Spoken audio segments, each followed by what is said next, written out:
어제는 삭개오 이야기를 통해서 변화된 삶을 살라라는 제목으로 말씀을 살펴보았습니다. 변화된 삶을 살기 위해서는 예수님을 만나야 하고 예수님을 주인으로 영접해야 하며 또 마음의 결단을 해야 한다고 했습니다. 오늘은 예수님의 문화 비유가 나옵니다. 이 비유는 달란트 비유와 비슷하지만 여러 부분에서 차이가 있긴 합니다. 이 비유를 말씀하신 이유가 11절에 잘 나와 있습니다. 예수께서 이 비유를 말씀하신 것은 예수께서 예루살렘에 가까이 오셨기 때문이고, 다른 한 가지는 그들이 하나님의 나라가 당장 나타날 줄로 생각하고 있었기 때문이라고 말씀하고 있습니다. 그러나 예수님의 계획은 그것이 아니었습니다. 당시 제자들과 군중들은 예수께서 예루살렘에 도착하면 당장에 세상을 뒤엎고 이렇게 왕으로 서게 될 줄 생각했습니다. 그러나 주님은 예루살렘에서 죽으시고 3일 만에 다시 부활하신 후 승천하실 것입니다. 그리고 시간이 지난 후에 다시 오셔서 하나님의 나라가 완전하게 임하게 될 것임을 그 비유를 통해서, 오늘 본문의 이 비유를 통해서 말씀하시는 것입니다. 이 비유는 예수님의 이 재림에 초점을 두고 있기 때문에 오늘은 주님의 재림이라는 제목으로 말씀을 살펴보도록 하겠습니다. 첫째로 주님의 재림은 반드시 이루어진다는 것입니다. 13절 말씀입니다. 자기 종 10사람을 불러다가 10문화를 주고서는 내가 올 때까지 이것으로 장사를 하여라 하고 말하였다. 여기서 주목해서 볼 것은 내가 올 때까지라는 말입니다. 10명의 종들에게 한 문화씩 주시면서 내가 올 때까지 장사를 하라는 말씀입니다. 이 주인은 다시 오겠다는 말을 분명히 했다는 겁니다. 다시 올 때까지 시키는 일을 잘 하고 있으라는 말씀입니다. 문화는 이 화폐의 단위를 말하는 것인데 달란트보다 그 가치가 크지 않습니다. 한 문화는 100데나리온의 가치가 있습니다. 지금으로 따지자면 한국 돈으로 한 1,000만 원 정도 되는 가치입니다. 어쨌든 이 돈으로 주인이 올 때까지 장사를 해야 합니다. 주인이 다시 온다고 했으니까 그 종들이 어떤 상황이 있든지 상관없이 주인은 다시 온다고 생각해야 되는 겁니다. 그 종들의 상황과는 상관없이, 우리의 상황과는 상관없이 주님은 다시 오신다는 겁니다. 그런데 오늘 본문 14절에서는 그 백성이 그를 미워하여서 사자를 보내 우리는 이 사람이 우리의 왕이 되는 것을 원하지 않는다고 말했습니다. 이 비유는 그때 당시에 분봉왕이 되기 위해서는 로마 황제에게 직접 가서 분봉왕으로서의 인준을 받아와야 했습니다. 실제로 헤롯의 아들 아켈라오가 그 지역의 분봉왕으로 세워질 때에 황제의 인준을 받기 위해서 로마로 갔던 적이 있습니다.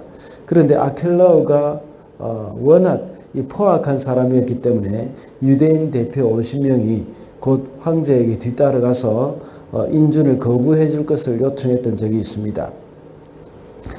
그런데 부활하신 우리 주님은 아켈라와는 다르죠. 이 온 세상의 왕으로 다시 오시겠다고 했습니다. 우리가 원하든지 원치 않든지 주님은 반드시 오십니다. 그리고 우리의 태도와 상관없이 기어코 오신다는 것을 우리는 명심을 해야 합니다. 아무리 예수께서 왕이 되는 것을 원치 않는 존재가 있다고 하더라도 주님은 만왕의 왕이십니다. 예수 그리스도를 우리의 왕으로 모시기를 싫어하고 그분의 통치를 거부하는 사람들은 오늘 본문의 말씀과 같이 영원한 심판을 받게 될 것입니다. 하나님의 백성은 비록 이 땅에서 고난이 있고 어려움이 있다고 하더라도 우리의 왕이 되시는 주님이 다시 오실 것임을 기억을 해야 합니다. 그래서 모든 어려움을 잘 이겨내고 이 땅에서 주님이 맡기신 그 문화, 이것을 가지고 주님이 기뻐하시는 일에 사용해야겠습니다.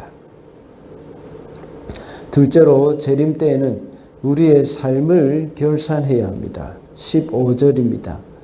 그러나 그 귀족은 왕위를 받아가지고 돌아와서 은화를 맡긴 종들을 불러오게 하여 각각 얼마를 벌었는지 알아보고자 하였다. 귀족은 왕위를 받아가지고 돌아와서 자신이 준 돈으로 얼마나 남겼는지 알아보고자 했다고 말씀합니다. 이와 같이 우리 주님도 역시 다시 오실 때는 우리의 삶을 결산하실 것입니다. 우리 주님이 다시 오실 때 무엇을 결산하고자 하실까요?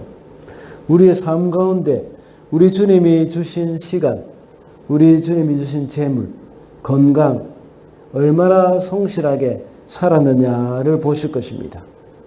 이 건강을 가지고, 이 재물을 가지고, 이 시간을 가지고 내가 어떻게 살았느냐, 얼마나 성실하게 살아갔느냐 하는 것을 보기를 원하시는 겁니다. 누가복음의 특징은 앞서 말한 스토리가 길게 연결되는 특징이 있습니다. 이 말씀은 이미 18장의 부자 관원의 이야기와 연결이 됩니다. 그리고 또 그 앞에 말씀하신 그 말씀과도 연결이 되는 것이죠. 내가 가진 재물을 팔아서 가난한 사람들에게 나눠주라고 말씀하셨습니다. 그러나 부자 관원은 자신이 가진 재산이 많기 때문에 근심했다고 했습니다. 그러나 삭개오는 자신의 재물을 절반을 가난한 사람들에게 나눠주고 또 빼앗은 것이 있다면 4배나 갚겠다고 말했습니다. 하나님이 맡겨주신 그 재물을 어떻게 사용할 것인가에 대한 문제입니다. 오늘 본문의 말씀도 역시 한 문화는 큰 사업하기에는 그리 많은 돈은 아니지만 그것으로 주님이 기뻐하시는 일을 하는 것입니다.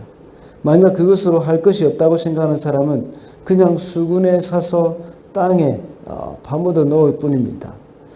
이와 같이 재물 그 자체에만 관심 있는 사람들은 그것을 쓰지 않고 묻어두거나 또 자기 자신을 위해서 쓴다는 겁니다. 불의한 그 앞에 있는 18장 앞에 있는 그 본문에서도 보면 이 불의한 재물로 친구를 사귀라고 말을 하고 있습니다. 이와 같이 재물 그 자체에만 관심 있는 사람들은 그것을 쓰지 않고 묻어놓고 있고 또는 자신을 위해서만 사용할 수도 있지만 다시 오실 주님의 말씀을 마음에 새기고 있는 사람들은 어떻게 하든지 그 돈을 가지고 일을 하게 됩니다. 그때 주님이 다시 오셔서 결산을 하게 될 것입니다. 종말론적인 삶을 사는 사람들은 돈을 모아놓거나 나를 위해서 이렇게 쓰지 않는다는 겁니다. 그것으로 얼마나 많은 영혼을 구원을 했는지, 그 영혼을 주께로 인도하는데 사용했는지 여기에 결산을 할 것입니다. 불의한 재물로 친구를 사귀라고 했는데 얼마나 많은 친구를 사귀어서 하나님의 나라를 확장했는지 그것을 보실 것입니다. 그리고 우리가 가지고 있는 시간, 재산, 이 모든 것으로 왕 대신 주님의 나라를 확장하는 일에 사용해야 하겠습니다. 마지막으로 재림 때에는 행한 대로 상과 벌이 있습니다. 26절입니다. 내가 너희에게 말한다. 가진 사람은 더 받게 될 것이요 가지지 못한 사람은 그가 가진 것까지 빼앗길 것이다. 그 귀족은 돌아와서 결산을 하고 10문화를 남긴 사람에게는 10고를 다스리는 권세를 주실 것이고 하나도 그 땅에 묻은 땅에 묻어놓고 하나도 이렇게 사용하지 않고 늘리지 않은 그런 사람은 그까지 빼앗아서 10문화를 남긴 사람에게 줄 것이라고 했습니다. 그리고 이렇게 이 땅에 묻어놓은 사람은 주인이 왕이 되는 것을 원치 않았기 때문에 죽이라고 말씀합니다. 이와 같이 말세에 주님이 왕이 되는 것을 원치 않았던 사람은 어떤 사람이겠습니까? 주님이 왕이 되는 것을 원치 않은 사람은 자신이 왕이 되기를 원하는 사람입니다. 그것도 아니면 돈을 왕으로 섬기는 사람입니다. 한 문화를 땅속에 묻었던 사람은 주인에 대해서 오해를 했습니다. 그리고 주인이 원하는 대로 사용하지 않았던 사람입니다. 이런 사람들은 심판을 받게 될 것입니다. 주님이 다시 오실 때에 주님이 우리에게 맡긴 것을 어떻게 사용했느냐에 따라서 우리에게는 큰 상급이 있습니다. 그것은 행위가 포함이 됩니다. 제가 한번 말씀드린 적이 있습니다. 구원은 믿음으로 받지만 하나님이 주시는 복은 행함으로 받게 된다는 것을 우리는 기억해야 합니다. 믿음으로 구원받은 우리가 주를 위해서 이 땅에서 행한 대로 그 상급이 있을 것입니다. 그리고 주님의 뜻대로 살아온 사람들에게는 10고을의 권세를 받게 될 것입니다. 그리고 5만화를 남긴 사람과 같은 사람은 5고을의 권세를 받는 그런 상급이 있을 것입니다. 그렇지만 주님의 뜻대로 행하지 않은 사람은 애초에 주님에 대해서 알지 못했던 사람이고 예수님을 왕으로 인정하지 않은 사람이므로 영원한 형벌이 있을 것입니다. 우리는 모두가 주님이 기뻐하시는 뜻을 행함으로써 10고을 권세를 받게 되시기를 바랍니다. 말씀을 맺겠습니다. 오늘은 주님의 재림이라는 제목으로 말씀을 살펴봤습니다. 주님의 재림은 반드시 이루어질 것이고 그때에는 우리의 삶을 결산해야 하며 행한 대로 상과 벌이 있을 것이라고 했습니다. 이 땅에 살면서 다시 오실 주님을 기다리면서 주님 하나님의 뜻을 이루어가는 저와 여러분이 되시기를 바랍니다.